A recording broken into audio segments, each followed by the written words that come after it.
Trump हुकूमत के बराह रास्त राब्ते हमास के साथ। कनाडा के अंदर एक नए वजीर आजम मुंतखब। और अमरीका में फ़लस्तीनियों के हक में एहतजाज करने के लिए अमरीकी ग्रीन हार्ट कार्ड होल्डर्स भी निशाने में आ गए। लेट अली शो यू के इस एपिसोड में आप सबको खुशामदेद। Do like, subscribe and share this content. बात शुरू करते हैं जो कतर में बराह रास्त राब्ते और मुलाकातें चल रही हैं। ट्रंप हुकूमत एडमिनिस्ट्रेशन के नुमाइंदे एडम बोलर जो एक एम्बेसडर एट लार्ज हैं, उनकी मुलाकात हुई है हमास की क़यादत से। और उसके बाद बहुत तनकीद भी हुई इजराइल के अंदर। नेतन्याहू साहब के गुस्से छूट गए और पसीने छूट गए, क्योंकि अभी तक नेतन्याहू पूरी सिचुएशन को मैनिपुलेट कर रहे थे। बाइडन हुकूमत में हमने देखा कि कोई भी चीज़ होती थी तो उसके अंदर वो रुकावट बन जाते थे और फिर डिरेल कर दिया जाता था उस चीज़ को। लेकिन अब क्योंकि ट्रंप हुकूमत ने डायरेक्ट एक लाइन खोल ली है, और क्यों खोली है इसके अंदर बहुत एक सिग्निफिकेंट बात की है एडम बोलर ने। तो वो मेरे हाथ से बात कर रहे थे किसी टीवी चैनल के साथ अमेरिका के अंदर। तो पहले उनको सुने क्या कहा उन्होंने और फिर बात को आगे बढ़ाते हैं। I understand the consternation and the concern, and I wasn't upset. At the same time, we're the United States. We're not an agent of Israel. We have specific interests at play. We are not an agent of Israel. The US is not Israel's agent.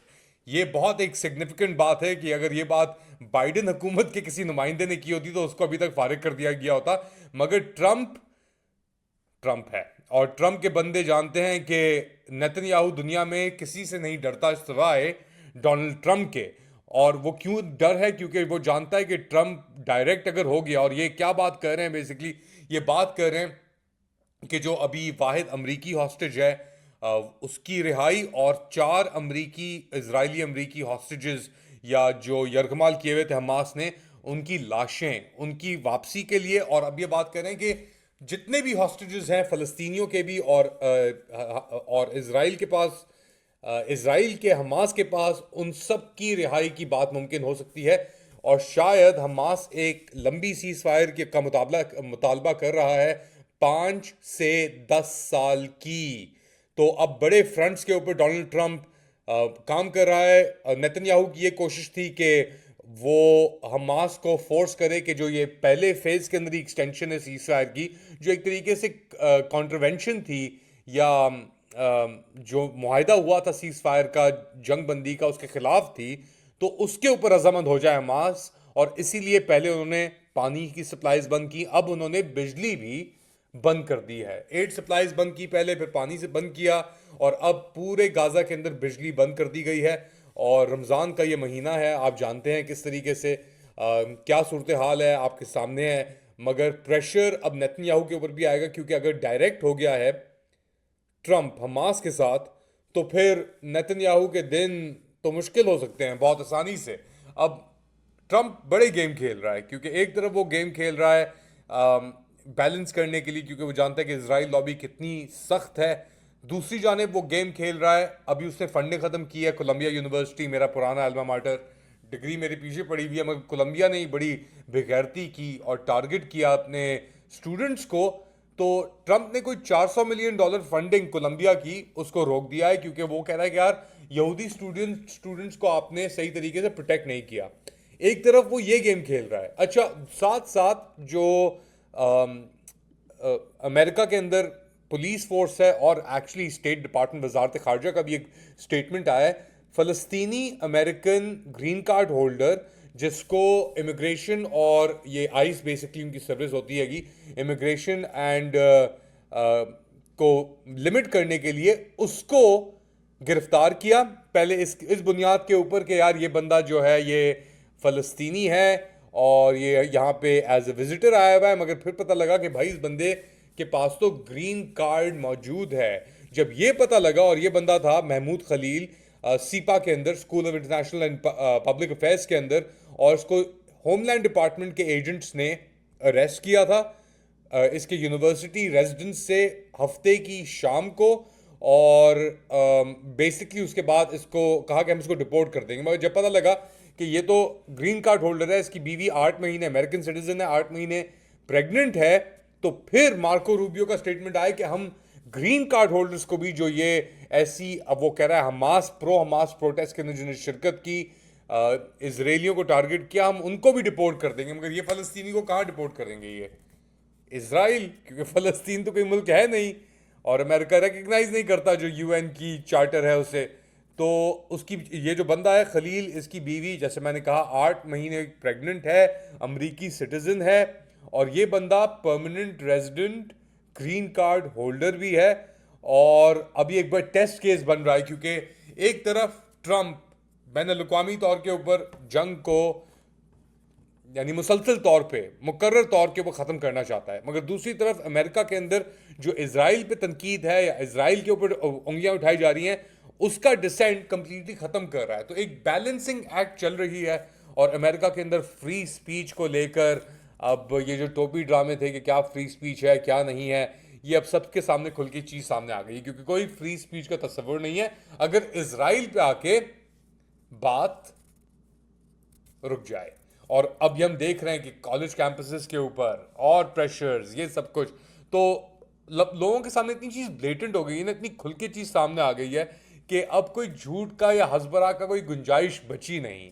हर कोई जानता है कि उसकी position कहाँ है, मगर डर और खौफ इतना फैलाया हुआ है कि यार, कि अगर तुमने इसराइल के खिलाफ बात की या ऐसी कोई तनकीद की पब्लिकली अमेरिका के अंदर, तो हम तुम्हें पकड़ेंगे। अच्छा, पिछले कुछ दिनों के अंदर एक पुरानी क्लिप जस्टिन ट्रूडो की भी, कनाडा के जो वजीर आजम है, वजीर आजम थे, सॉरी, क्योंकि अब नए वजीर आजम आ गए, उसकी बात करता हूँ मैं। कुछ दिन पहले उनकी एक वीडियो रिलीज हुई, कई साल पुरानी, ये जिसके अंदर वो कह रहे हैं कि मैं तो, हमें ज़ायनिस्ट अपने आप को कबूल करवाने से कोई शर्मिंदा होने की ज़रूरत नहीं है कि मैं भी ज़ायनिस्ट हूँ।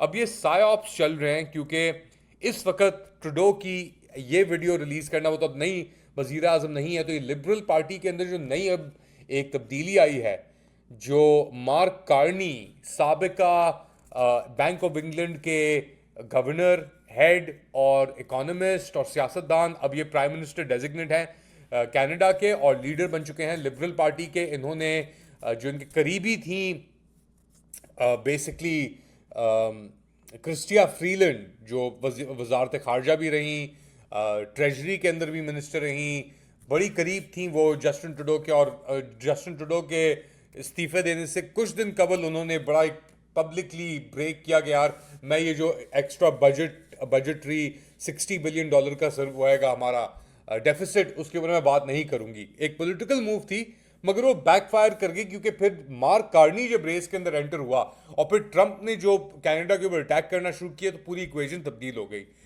जब अटैक से पहले कंजर्वेटिव पार्टी लीड कर रही थी और ट्रूडो के ऊपर बहुत प्रेशर था, अभी ये प्रेशर है, अब प्रेशर तो खैर वो चला गया, मगर कंजर्वेटिव पार्टी लीड कर रही थी, इलेक्शंस इमिनेंट लग रहे थे। ट्रूडो ने रिजाइन किया, प्रोरोग की पार्लियामेंट मार्च तक, एक नई लीडरशिप अब रेस हुई है। और अब कनाडा के अंदर जो दीगर और माइनॉरिटी जमातें हैं, जिसके अंदर एनडीपी है जिसका लीडर है जगमीत सिंह, जिसके अंदर ग्रीन पार्टी है लिज मे जिसकी लीडर है, वो सब कह रहे हैं कि हम इलेक्शंस फिलहाल नहीं करा सकते, क्योंकि हमारी सबसे पहली प्रायोरिटी है जो ट्रंप के जो टैरिफ्स और ड्यूटीज के जरिए ट्रंप ने कनेडियन इकोनॉमी को अटैक किया है, तो उसके ऊपर हमें यूनाइटेड फ्रंट करना है, इलेक्शंस इंतजार कर सकते हैं। तो इसके अंदर मार्क कार्नी की पोजीशन और मजबूत हो जाएगी अगर एनडीपी की इसके पास सपोर्ट आ गई तो।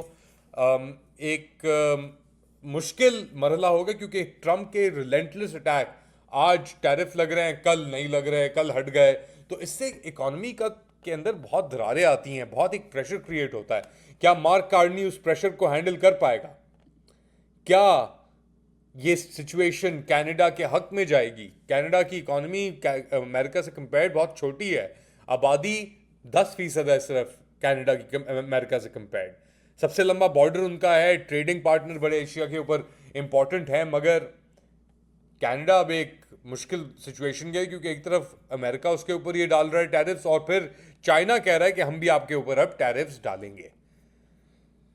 दुनिया में क्या हो रहा है, किधर ये दुनिया जा रही है आपके ख्याल से? बताएं मुझे कमेंट सेक्शन में। Do like, subscribe and share this content. अपना ख्याल रखें, अगली बार तक अल्लाह हाफिज़।